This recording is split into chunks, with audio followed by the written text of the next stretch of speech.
হাসপাতালের করিডোরে তখন থমথমে নীরবতা। অপারেশন থিয়েটারের লাল আলোটা যেন সবার বুকের ধুকপুকানিকে আরও বাড়িয়ে দিচ্ছে। তিথির হাত কাঁপছে। ফোনটা কানে তুলতেই উপাস থেকে আকাঙ্ক্ষার কণ্ঠ ভেসে উঠল, হ্যালো ম্যাম। কথাটা শুনেই তিথির গলাটা ধরে এলো। আকাঙ্ক্ষা, তুমি তুমি একবার হাসপাতালে আসতে পারবে? আকাঙ্ক্ষা চমকে উঠল। কি হয়েছে ম্যাম? রুহি আর নিজেকে সামলে রাখতে পারলেন না। তিনি ফোনটা নিয়ে কাঁদতে কাঁদতেই বললেন, রিমঝিম সিঁড়ি থেকে পড়ে গেছে মা। জ্বরের ঘরে তোমাকে খুঁজতে বেরিয়েছিল, এখন হাসপাতালে। এর বেশি আর বলতে পারলেন না। ফোনের ওপাশে কয়েক সেকেন্ড নীরবতা। তারপরে আকাঙ্ক্ষার কাঁপা গলা, কোন হাসপাতালে? ঠিকানা শুনে আর এক মুহূর্তও দেরি করল না সে। ফোনটা কেটে ব্যাগটা তুলে নিয়ে ছুটতে বেরিয়ে গেল। সুচরিতা দেবী অবাক হয়ে বললেন, কোথায় যাচ্ছিস? দৌড়াতে দৌড়াতেই আকাঙ্ক্ষা বলল, রিমঝিম হাসপাতালে। এরপরে আর কোনো কথা নয়। প্রায় 20 মিনিট পর হাসপাতালের করিডোরে দৌড়ে এসে দাঁড়ালো আকাঙ্ক্ষা। হাঁপাচ্ছে সে, চোখে মুখে আতঙ্ক। রিমঝিম কোথায়? তিথি ছুটে এসে তাকে জড়িয়ে ধরলেন। আইসিইউতে, ডক্টর দেখছেন। আকাঙ্ক্ষার বুকটা কেঁপে উঠল। সে কাচের পাশে তাকালো। ছোট্ট রিমঝিম বিছানায় শুয়ে, মাথায় ব্যান্ডেজ, হাতে স্যালাইন, মুখটা কেমন ফ্যাকাশে। দৃশ্যটা দেখেই আকাঙ্ক্ষার চোখ ভরে গেল। সে 2 হাত জোর করে চোখ বন্ধ করল। ভগবান, ওকে ভালো করে দাও, যা শাস্তি দেওয়ার আমাকে দিও, ওকে কষ্ট দিও না। একটু দূরে দাঁড়িয়ে অনেক সব দেখছিলেন। আজও তিনি কোনো কথা বললেন না, শুধু নিঃশব্দে তাকিয়ে রইলেন। কিছুক্ষণ পরে ডক্টর বেরিয়ে এলেন। সবাই একসঙ্গে এগিয়ে গেল। ডক্টর বললেন, ভয়ের কিছু নেই, মাথায় আঘাত লেগেছে, তবে সময় মতো নিয়ে আসায় বড় বিপদ এড়ানো গেছে। জ্বরও অনেক বেশি ছিল, আজ রাতটা পর্যবেক্ষণে রাখতে হবে। কথাটা শুনে সবাই যেন একটু প্রাণ ফিরে পেল। কয়েক ঘন্টা পরে রিমঝিমের জ্ঞান ফিরল। সে ধীরে ধীরে চোখ খুলল। প্রথমেই চারপাশে তাকাতে লাগলো, তারপরে খুব আস্তে বলল, আক্কু। ঘরের ভেতরে একটা অদ্ভুত নীরবতা। রিমঝিম বিছানায় শুয়ে, এক হাতে আকাঙ্ক্ষার আঙুল শক্ত করে ধরা, মুখটা এখনো জ্বরে লাল, কিন্তু আকাঙ্ক্ষাকে দেখার পর যেন অনেকটাই শান্ত হয়েছে। দরজার কাছে দাঁড়িয়ে থাকা অনেক কিছুক্ষণ সেই দৃশ্যটার দিকে তাকিয়ে রইলেন। তারপরে ধীরে ধীরে এগিয়ে এসে বিছানার পাশে বসলেন। ওষুধ খেয়েছ? রিমঝিম মুখ কুঁচকে ফেলল। ইস, খুব তিতা। অনেকের মুখে হালকা হাসি ফুটে উঠল। তবুও খেতে হবে। আমি খেতে চাই না। খেতেই হবে। রিমঝিম এবার আকাঙ্ক্ষার দিকে তাকালো। আক্কু, বাবাকে বলো না। ঘরে উপস্থিত সবাই হেসে ফেলল। আকাঙ্ক্ষাও মুচকি হেসে বলল, না, আমি তোমার বাবার দলে, ওষুধ খেতেই হবে। রিমঝিম সঙ্গে সঙ্গে মুখ ফুলিয়ে বলল, তুমিও খারাপ। কথাটা শুনে ঘরের ভারী পরিবেশটা কিছুটা হালকা হয়ে গেল। রাত বাড়তে লাগলো। তিথি, রুহি, অর্ক আর সুরাজও বাড়িতেই আছে। সবাই বালা করে রিমঝিমকে দেখছে, কিন্তু মেয়েটা বারবার একই কাজ করছে। ঘুমের মধ্যেও হাত বাড়িয়ে খুঁজছে আকাঙ্ক্ষাকে। একবার তো আদো ঘুমে বলেই ফেলল, আক্কু যেও না, থাকো। শব্দগুলো খুব অস্পষ্ট, তবুও ঘরে উপস্থিত সবাই শুনতে পেল। আকাঙ্ক্ষার বুকটা কেমন যেন করে উঠল। সে আলতো করে রিমঝিমের চুলে হাত বুলিয়ে দিল। আমি আছি, তুমি ঘুমাও। মেয়েটা যেন আশ্বস্ত হয়ে আবার চোখ বন্ধ করল। সুচরিতা দেবী অনেকবার ফোন করেছে, কিন্তু আকাঙ্ক্ষা এখনও বসে আছে, কারণ জ্বরটা পুরোপুরি কমেনি। ঠিক তখনই ডক্টর আবার ফোনে খবর দিলেন। কিছুক্ষণ কথা বলার পর অনেক স্বস্তির নিঃশ্বাস ফেললেন। জ্বর নামছে। ঘরের সবার মুখেই একটু স্বস্তি ফুটে উঠল। তিথি বলল, যাক, এবার অন্তত চিন্তা কমল। আরও কিছুক্ষণ পর রিমঝিম অবশেষে গভীর ঘুমে তলিয়ে গেল, কিন্তু ঘুমের মধ্যেও তার ছোট্ট হাতটা এখনও আকাঙ্ক্ষার হাত ছাড়েনি। আকাঙ্ক্ষা আস্তে করে হাত সরাতে গেল। সঙ্গে সঙ্গে রিমঝিম কুঁকড়ে উঠল। না, যেও না। আবার সেই একই কথা। ঘরটা মুহূর্তে নিস্তব্ধ হয়ে গেল। ঘরের বাইরে কাচের উপাসে দাঁড়িয়ে তিথি, রুহি, সুরজ আর অর্ক চুপচাপ দৃশ্যটা দেখছিল। তাদের পাশেই দাঁড়িয়েছিলেন অনিক। আজ প্রথমবার তার চোখে কোনো রাগ ছিল না, শুধু এক গভীর নিঃশব্দ অস্থিরতা। তিনি তাকিয়ে রইলেন ছোট্ট রিমঝিমের শক্ত করে ধরে রাখা সেই হাতটার দিকে, আর মনে মনে প্রথমবার প্রশ্ন করলেন, আমি কি সত্যিই ভুল করেছিলাম, ভুল বুঝেছিলাম? পরদিন সকাল, জানালার ফাঁক দিয়ে সূর্যের নরম আলো এসে পড়েছে হাসপাতালের কেবিনে। রিমঝিমের জ্বর অনেকটাই কমেছে। ডক্টরও জানিয়েছেন এখন আর ভয়ের কিছুই নেই, শুধু কয়েকদিন সম্পূর্ণ বিশ্রাম। ছোট্ট রিমঝিম বিছানায় আধশোয়া হয়ে বসে আছে। আকাঙ্ক্ষা তার সামনে বসে গল্পের বই খুলে পড়ছে। এক ছিল ছোট্ট একটা পরী। রিমঝিম মুগ্ধ হয়ে শুনছে। মাঝে মাঝেই হেসে উঠছে, আবার কখনো বলছে, আকু আরেকটা গল্প বলো না। আকাঙ্ক্ষা হেসে ওর নাকটা আলতো করে টিপে দিল। একসাথে এতগুলো গল্প শুনলে তো পরীরা রাগ করবে। রিমঝিম ঠোঁট গোল করে বলল, আমি পরীদের বলবো, আক্কুকে বকতে না। কথাটা শুনে তিথি আর রুহি দুজনেই হেসে ফেললেন। অনেক দিন পর কেবিনের ভিতরে একটু প্রাণ ফিরে এলো। ঠিক তখনই কেবিনের দরজাটা আস্তে করে খুলে গেল। অনেক ভেতরে ঢুকলেন, হাতে রিমঝিমের জন্য কিছু ফল আর ওষুধ। অনেককে দেখেই আকাঙ্ক্ষার মুখের হাসিটা মিলিয়ে গেল। সে ধীরে ধীরে উঠে দাঁড়ালো। আমি তাহলে আসি। কথাটা বলেই সে বেরিয়ে যেতে উদ্যত হলো। ঠিক তখনই রিমঝিম ছোট্ট হাত বাড়িয়ে শক্ত করে আকাঙ্ক্ষার হাতটা ধরে ফেলল। না, যেও না। আকাঙ্ক্ষা মৃদু হেসে বলল, আমি আবার আসবো সোনা। রিমঝিম মাথা নাড়ল, তারপরে ভয় ভরা চোখে বাবার দিকে তাকিয়ে খুব আস্তে করে বলল, পাপ্পা আক্কুকে বকো না প্লিজ।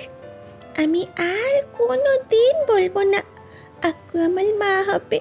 আমি বলবো না, তুমি শুধু আক্কুকে বকো না। শেষ কথাটা বলতেই ওর গলাটা কেঁপে উঠল। সে ভয়ে ভয়ে আকাঙ্ক্ষার হাতটা আরও শক্ত করে ধরে ফেলল। ঘরের ভেতর মুহূর্তেই নেমে এলো এক অদ্ভুত নীরবতা। তিথি মুখ ফিরিয়ে নিলেন। রোহিত চোখ ভিজে উঠল। অর্ক আর সুরাজও নির্বাক। অনেক স্থির হয়ে দাঁড়িয়ে রইলেন। ছোট্ট একটা মেয়ে আজও বাবাকে দেখে সবচেয়ে বেশি ভয় পাচ্ছে, আক্কুকে আবার বকা দেবেন বলে। এক মুহূর্তের জন্য অনেকের বুকের ভেতরটা কেমন যেন মোচড় দিয়ে উঠল, কিন্তু তিনি নিজেকে সামলে নিয়ে শান্ত গলায় শুধু বললেন, কেউ কাউকে বকবে না। রিমঝিম অবিশ্বাসের চোখে বাবার দিকে তাকিয়ে রইল। অনেক আর কিচ্ছু বললেন না, শুধু ধীরে ধীরে জানালার পাশে গিয়ে দাঁড়ালেন। আর আকাঙ্ক্ষা, সে বুঝতে পারল না আজ অনেক সিংহ রায়ের এই নীরবতার অর্থ ঠিক কী। দুদিন পর রিমঝিমকে হাসপাতাল থেকে ছেড়ে দেওয়া হলো। ডক্টর কড়া নির্দেশ দিয়ে বললেন, আরও কয়েকদিন সম্পূর্ণ বিশ্রামে থাকবে, দৌড়ঝাঁপ একদম নয়। ছোট্ট রিমঝিম মুখ ফুলিয়ে শুধু বলল, আচ্ছা। বাড়ি ফিরে সবাই যেন আবার একটু স্বস্তির নিঃশ্বাস ফেলল। রুহি, তিথি, অর্ক, সুরাজ সবাই সারাক্ষণ রিমঝিমকে ঘিরেই রয়েছে। অনেকেও কাজের ফাঁকে বারবার এসে মেয়ের খোঁজ নিচ্ছেন। সব কিছু ধীরে ধীরে স্বাভাবিক হতে শুরু করেছে। শুধু একটা জিনিস বদলে গেছে, রিমঝিম। আগে বাবাকে দেখলেই বলতো, পাপ্পা আজ আক্কু এসেছিল, আক্কু আমাকে এইটা শিখিয়েছে, আক্কু ওইটা বলেছে। এখন আর বলে না, একবারও বলে না। অনেক ঘরে থাকলে সে চুপচাপ থাকে, কিন্তু অনেক বেরিয়ে গেলেই, তিথি মাম্মা আক্কুকে ফোন করবা, আমি কথা বলবো। তিথি মৃদু এসে ফোনটা এগিয়ে দিতেন। ভিডিও কলে আকাঙ্ক্ষার মুখ দেখেই রিমঝিমের চোখ জ্বলে উঠত। আক্কু দেখো, আমি ভালো আছি, ডক্টর আঙ্কেল ইনজেকশন দিয়েছে। আকাঙ্ক্ষা হাসত, আমার সোনা খুব সাহসী, একদম কাঁদেনি তো। রিমঝিম গর্ব করে বলতো, একটুখানি কেটেছিলাম, অনেক তো অনেকটা না তো। দুজনেই হেসে উঠত, কিন্তু ভিডিও কল শেষ করার আগে রিমঝিম সবসময় একটা কথাই বলতো, গলাটা আস্তে নামিয়ে, যেন কেউ শুনে ফেলবে। আক্কু, পাপ্পা থাকলে আমি তোমার কথা বলি না। আকাঙ্ক্ষার বুকটা হু হু করে উঠত। কেন সোনা? রিমঝিম চারপাশে তাকিয়ে খুব আস্তে বলতো, পাপ্পা আবার তোমাকে বকবে, আমি চাই না তুমি কাঁদো। কথাটা শুনে আকাঙ্ক্ষার চোখ ভিজে উঠত।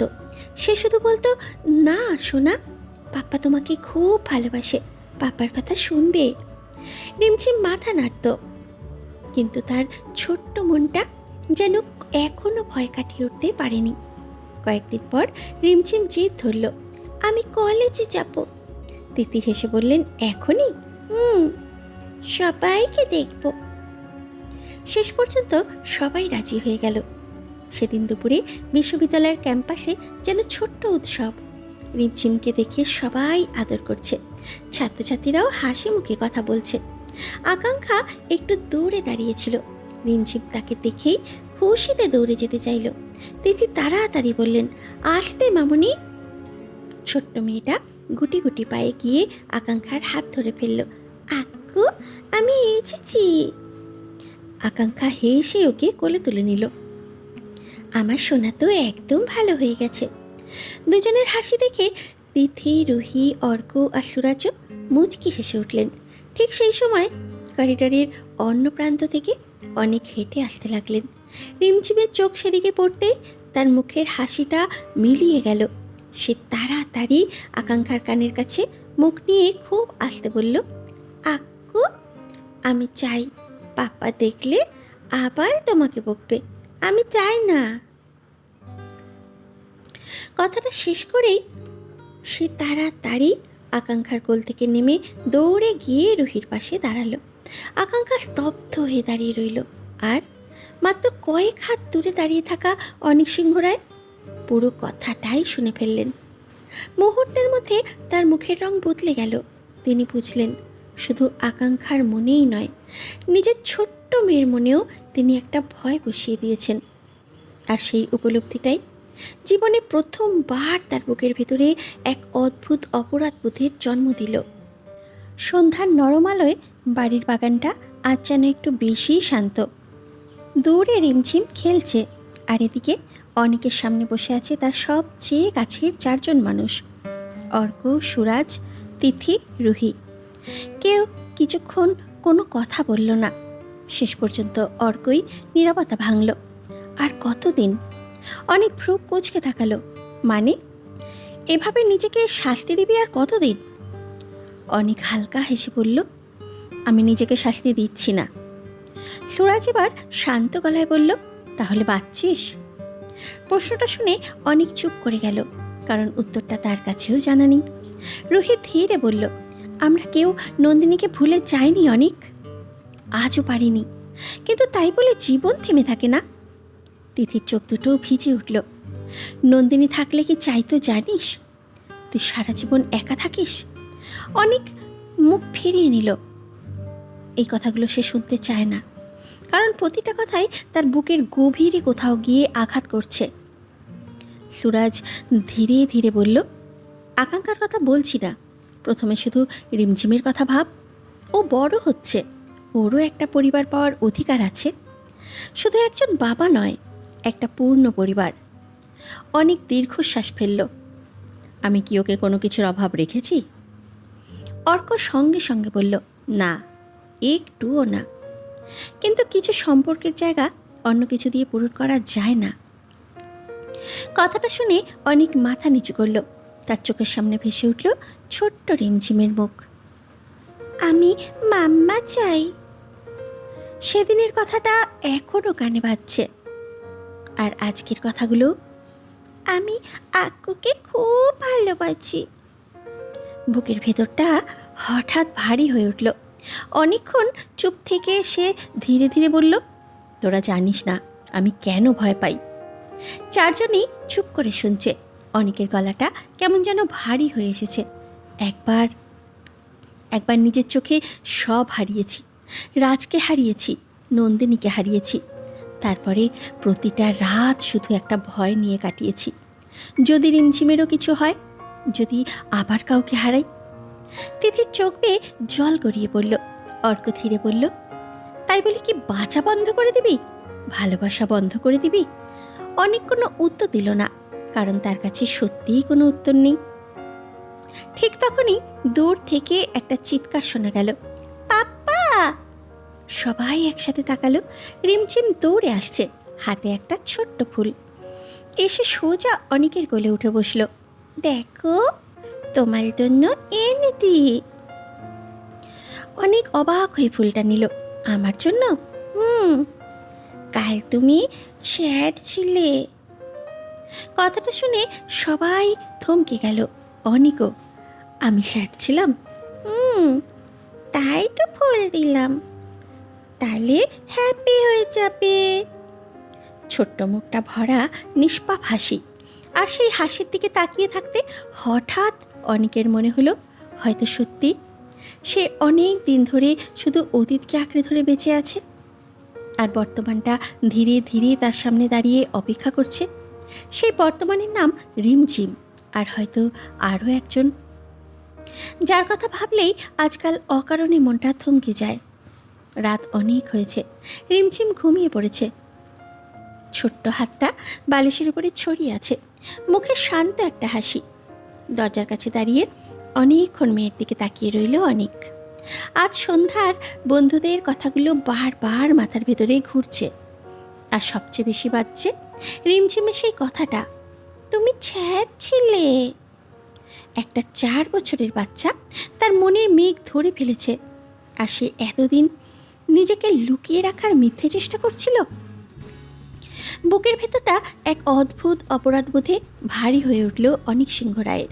শুধু রিমঝিমের সাথে নয়, আরও একজনের সাথে অন্যায় হয়েছে। রিমঝিমের জন্মদিনের দিন সবার সামনে যেভাবে সে আকাঙ্ক্ষাকে কথাগুলো বলেছিল, সেটা শুধু রূঢ় ছিল না, ছিল অপমানজনক। অনেক জানত এবার তাকে মুখোমুখি হতেই হবে। পরের দিন ক্লাস শেষ করে লাইব্রেরি থেকে বের হচ্ছিল আকাঙ্ক্ষা, তার হাতে কয়েকটা খাতা আর নোটস, মুখটা থমথমে, চোখের নিচে হালকা কালচে ছায়া। রিমঝিমের জন্মদিনের পর থেকে সে নিজেকে অনেকের থেকে সম্পূর্ণ গুটিয়ে নিয়েছে। ক্লাসেও শুধু কাজের বাইরে একটা কথাও বলেনি। ঠিক তখনই সিঁড়ির মুখে এসে দাঁড়ালেন অনেক। আকাঙ্ক্ষা থমকে দাঁড়ালো, কিন্তু অন্য দিনের মতো এবার তার চোখে কোনো চঞ্চলতা বা আনন্দ নেই, বরং এক তীব্র দূরত্বের দেয়াল টেনে সে চিবুক শক্ত করে বলল, কিছু বলবেন স্যার? আমার অন্য ডিপার্টমেন্টে একটা কাজ আছে। অনেক আকাঙ্ক্ষার এই শীতল রূপ দেখে কিছুটা অপ্রস্তুত হলেন। গলাটা পরিষ্কার করে বললেন, তোমার কিছু সময় হবে? একটু কথা ছিল। অফিসিয়াল কিছু হলে এখানেই বলতে পারেন স্যার। আকাঙ্ক্ষার গলায় স্পষ্ট অভিমান আর রাগ। অনেক চারিদিকে একবার তাকালেন, কিন্তু ছাত্রছাত্রী যাতায়াত করছে। তিনি নিচু গলায় বললেন, না, ব্যক্তিগত, প্লিজ আকাঙ্ক্ষা। অনুরোধের সুরটা অনেক সিংহ রায়ের মুখে বড্ড অমিল। আকাঙ্ক্ষা আর না করতে পারল না, তবে তার হাঁটার ভঙ্গিতেই জড়িয়ে রইল এক রাশ ক্ষোভ। বিশ্ববিদ্যালয়ের পেছনের বাগান, দুপুরের রোদে বাগানটা প্রায় ফাঁকা। একটা মেহগনি গাছের ছায়ায় এসে দাঁড়ালো দুজন। আকাঙ্ক্ষা বসল না, সে অনেকের দিকে পিঠ দিয়ে দাঁড়িয়ে রইল। অনেক কয়েক সেকেন্ড চুপ করে থেকে অপরাধীর মতো বললেন, আমি আসলে রিমঝিমের জন্মদিনের দিনের ঘটনার জন্য ক্ষমা চাইতে এসেছি। আকাঙ্ক্ষা একটা তাচ্ছিল্যের হাসি হাসল, ঘুরে তাকিয়ে সরাসরি অনেকের চোখের দিকে চাইল, আর চোখ দুটো রাগে আর অপমানে চকচক করছে। ক্ষমা কেন স্যার? আপনি তো সেদিন ঠিক বলেছেন। আমি কে বলুন তো? রিমঝিমের একজন পছন্দের মানুষ, আর এই ইউনিভার্সিটির আপনার একজন স্টুডেন্ট। আমার তো নিজের সীমানা ভোলা উচিত হয়নি। রিমঝিম বাচ্চা মানুষ, ও অবুঝের মতো আমাকে ওর মা হবার আবদার করেছিল, কিন্তু আমার তো উচিত ছিল ওকে তখনই ধমকে দেওয়া, তাই না? আকাঙ্ক্ষার গলার প্রতিটা শব্দ তীরের মতো অনেকের বুকে বিঁধল। অনেক এক পা এগিয়ে এসে বললেন, আকাঙ্ক্ষা, তুমি ভুল বুঝছো, আমি তোমাকে আঘাত করতে চাইনি। কিন্তু কিন্তু আপনি করেছেন স্যার। আকাঙ্ক্ষা প্রায় চিৎকার করে উঠল। তারপরে নিজেকে সামলে গলা নামালো। সবার সামনে আপনি আমাকে এমনভাবে অপমান করলেন যেন আমি রিমঝিমকে শিখিয়ে পড়িয়ে নিয়ে গিয়েছিলাম ওই কথা বলার জন্য। আপনি ভাবলেন আমি নন্দিনী ম্যামের জায়গা নেওয়ার সস্তা চেষ্টা করছি। এতটা ছোট ভাবেন আমাকে। আকাঙ্ক্ষার চোখ দিয়ে এবার জল গড়িয়ে পড়ল। সে হাত দিয়ে দ্রুত সেটা মুছে নিল। আমি নন্দিনী ম্যামকে শ্রদ্ধা করি স্যার। রিমঝিমকে আমি মন থেকে ভালোবাসি, কোনো স্বার্থ নিয়ে নয়। কিন্তু আপনি সেদিন আমার সেই ভালোবাসা আর আত্মসম্মান দুটোকেই এক মুহূর্তে ঘুরিয়ে দিলেন। অনেক স্তব্ধ হয়ে দাঁড়িয়ে রইলেন। তিনি ভাবতেও পারেননি শান্ত মৃদুভাষী আকাঙ্ক্ষার ভেতরে এতটা ক্ষোভ জমেছিল। তার মনে হলো এই রাগটা হওয়া খুব দরকার ছিল। অনেক এক দীর্ঘ শ্বাস ফেলে অত্যন্ত নরম ভাঙা গলায় বললেন, আমি জানি আমি অন্যায় করেছি আকাঙ্ক্ষা। আমার রুক্ষতা, আমার ব্যবহার কোনোভাবেই সমর্থনযোগ্য নয়। কিন্তু সত্যিটা কি জানো?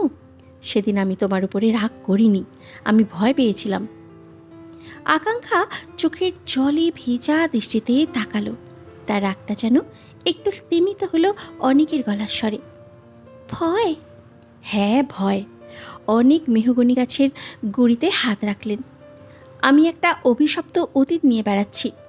আমার চোখের সামনে আমি রাজকে হারিয়েছি, নন্দিনীকে হারিয়েছি। তারপর থেকে আমার মনে একটা বদ্ধমূল ধারণা হয়ে গেছে, আমি যার সাথে নিজেকে জড়াবো তাকেই ধ্বংস করে দেব। রিমঝিমের মুখে যেদিন ওই কথা শুনলাম, সেদিন আমার মনে হলো আমি হয়তো তোমার জীবনটাও জটিল করে তুলছি। সেই আতঙ্কেই আমি নিজেকে আড়াল করতে তোমাকে ওইভাবে দূরে ঠেলে দিয়েছিলাম।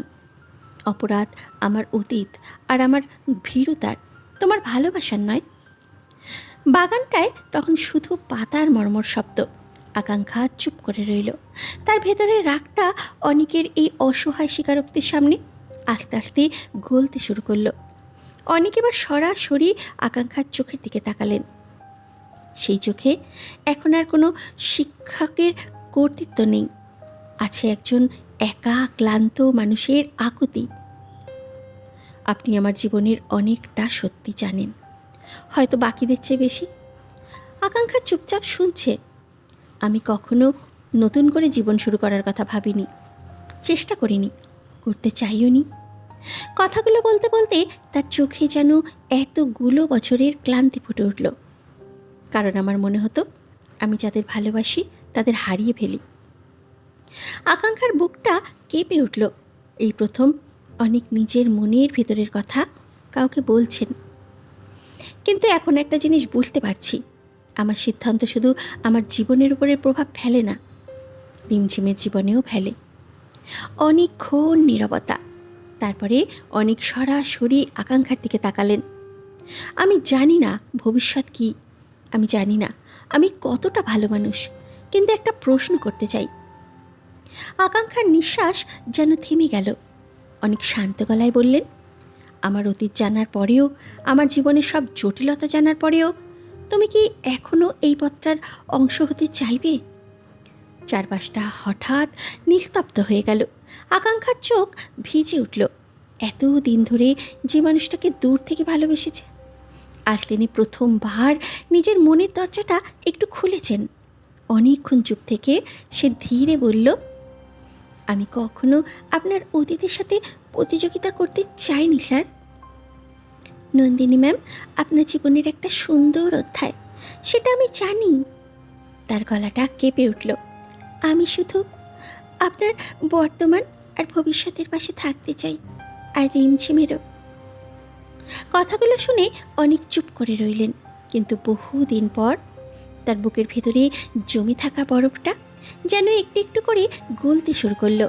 হয়তো এবার সত্যিই একটা নতুন শুরু সম্ভব।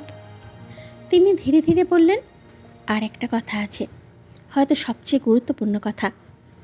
আকাঙ্ক্ষা নিঃশব্দে তার দিকে তাকিয়ে রইল।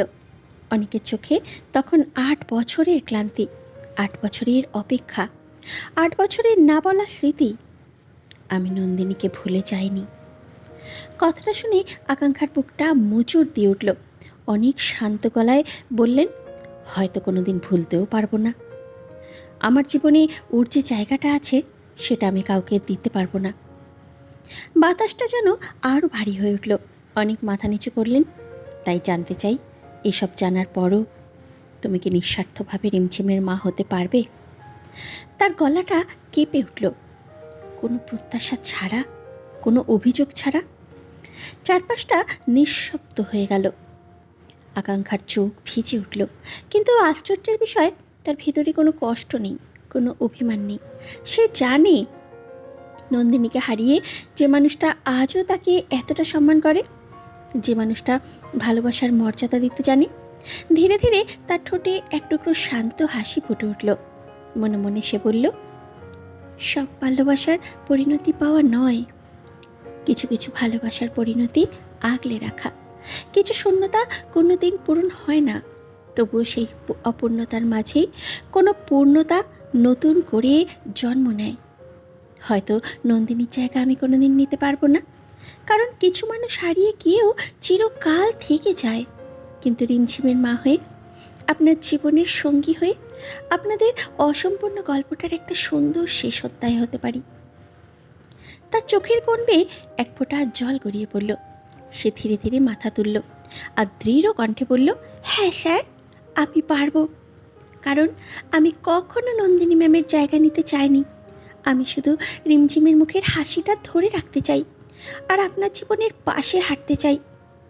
অনেক স্থির হয়ে তার দিকে তাকিয়ে রইলেন। বহুদিন পর তার বুকের ভেতরে জমে থাকা বরফটা যেন একটু করে গলতে শুরু করলো। হয়তো সত্যি জীবনের সব গল্প নতুন করে লেখা যায় না, কিন্তু কিছু গল্পের অসমাপ্ত পাতাগুলো আবার সাজানো যায়। আর সেই কারণে হয়তো অপূর্ণতার মাঝেই পূর্ণতা খুঁজে পাওয়া যায়। অনেক অনেকক্ষণ কোনো কথা বলতে পারলেন না, শুধু স্থির দৃষ্টিতে তাকিয়ে রইলেন আকাঙ্ক্ষার দিকে।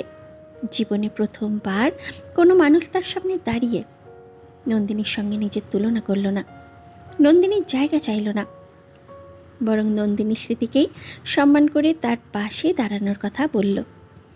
হয়তো এই কারণেই আজ আকাঙ্ক্ষাকে অন্যরকম লাগছে, অনেক বেশি পরিণত, অনেক বেশি আপন। অবশেষে অনেক ধীরে ধীরে বললেন, ধন্যবাদ। আকাঙ্ক্ষা মৃদু হেসে মাথা নাড়ালো। কিসের জন্য স্যার?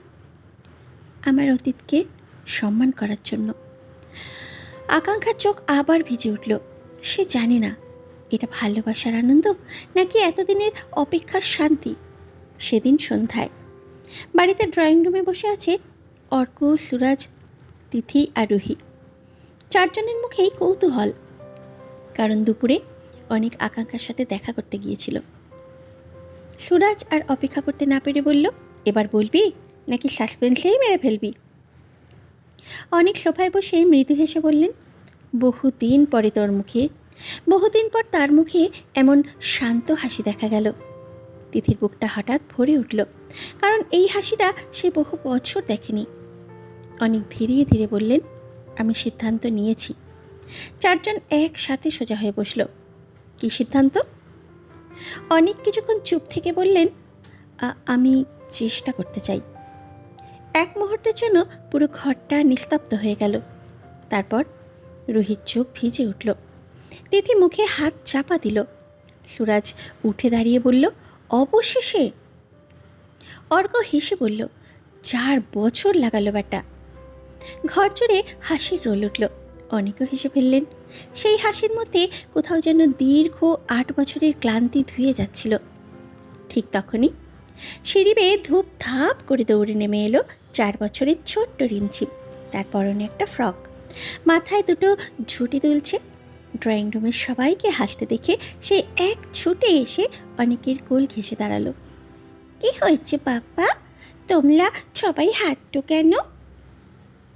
সুরাজ সঙ্গে সঙ্গে টেবিল থেকে ঝুঁকে রিমঝিমকে কোলে তুলে নিল। বাতাসে একবার ঘুরিয়ে দিয়ে বলল, তোর জন্য একটা মস্ত বড় গুড নিউজ আছে রিমঝিম সোনা। রিমঝিমের চোখ দুটো গোল গোল হয়ে কৌতুকে আরও বড় বড় হয়ে গেল। সে সুরাজের গাল দুটো 2 হাত দিয়ে চেপে ধরে তুতলে তুতলে বলল, কি গুড নিউজ সুরাজ আঙ্কেল, তাড়াতাড়ি বলো না। অর্ক সোফায় হেলান দিয়ে একটু রহস্যময় ভঙ্গিতে বলল, তুই না অনেক দিন ধরে আমাদের কাছে একটা আবদার করতিস, মনে আছে? রিমঝিম তার ছোট্ট আঙুলটা গালে ঠেকিয়ে আকাশ পাতাল ভাবতে লাগলো। 2 ছুটি নাড়িয়ে বলল, কোন কথা? ওই যে, বলো বলো, চকলেট আইসক্রিমের কথা বলছো? রুহি মুচকি হেসে রিমঝিমের হাত দুটো নিজের হাতের মুঠোয় নিল। নরম গলায় বলল, না প্রিন্সেস, তুই যে বলতিস সবার মাম্মা আছে, তোর কেন নেই? তোরও একটা মিষ্টি মাম্মা চাই। মুহূর্তের মধ্যে রিমঝিমের মুখের দুষ্টুমি উধাও হয়ে গেল। খুশিতে আর উত্তেজনায় তার গলার আওয়াজ কাঁপতে লাগলো, কথা জড়িয়ে গেল। সুরাজের কোল থেকে এক লাফে নেমে সে রুহির শাড়ি টেনে ধরে লাফাতে লাফাতে বলল, হ্যাঁ হ্যাঁ লুহি মাম্মা, আমার আমার এত মাম্মা চাই যে আমাদের রোজ রাতে গপ্প শোনাবে, ঘুম পালাবে, আমার আমার মাম্মা আসবে। তিথি আর নিজের আবেগ ধরে রাখতে পারল না। রিমঝিমকে বুকে জড়িয়ে ধরে তার নাকটা আলতো করে টিপে দিয়ে বলল, হ্যাঁ মামুনি, তাহলে একদম রেডি হয়ে যা, খুব তাড়াতাড়ি আমরা সবাই মিলে ধুমধাম করে তোর নতুন মাকে বাড়ি নিয়ে আসবো। কয়েক সেকেন্ড রিমঝিম একদম নিস্তব্ধ হয়ে দাঁড়িয়ে রইল, যেন এত বড় খুশির খবরটা তার ছোট্ট মাথায় চট করে ঢুকছে না। সে এবার অর্ক আঙ্কেল, একবার রুহি আম্মা, তিথিয়ে মাম্মা আর সুরাজ আঙ্কেলের মুখের দিকে তাকালো। তারপরে হঠাৎ 2 হাতে নিজের চোখ দুটো মুছে নিয়ে বাবার হাঁটু দুটো জড়িয়ে ধরল। অনেকের মুখের দিকে তাকিয়ে কান্না কান্না গলায় বলল, তুতলে তুতলে জিজ্ঞাসা করল, সত্যি বাবা, তুমি তুমি আর লাগ করে থাকবে না? আমার আমার নতুন মাম্মা সত্যি হবে?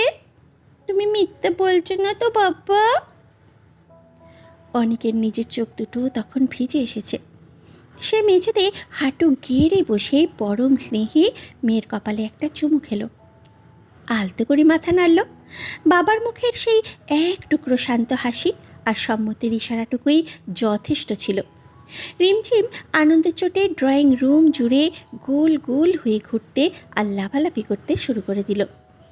খুশিতে আধো আধো গলায় চিৎকার করে বলতে লাগলো, ইয়ে, আমার মাম্মা আসবে, আমারও একটা সুন্দর মাম্মা হবে, ইয়ে। তার সেই নিষ্পাপ তোতলামি, চঞ্চলতা আর খিলখিল হাসির শব্দে বাড়ির প্রতিটি কোণ যেন বহু বছর পর এক অদ্ভুত প্রাণবন্ততায় মেতে উঠল।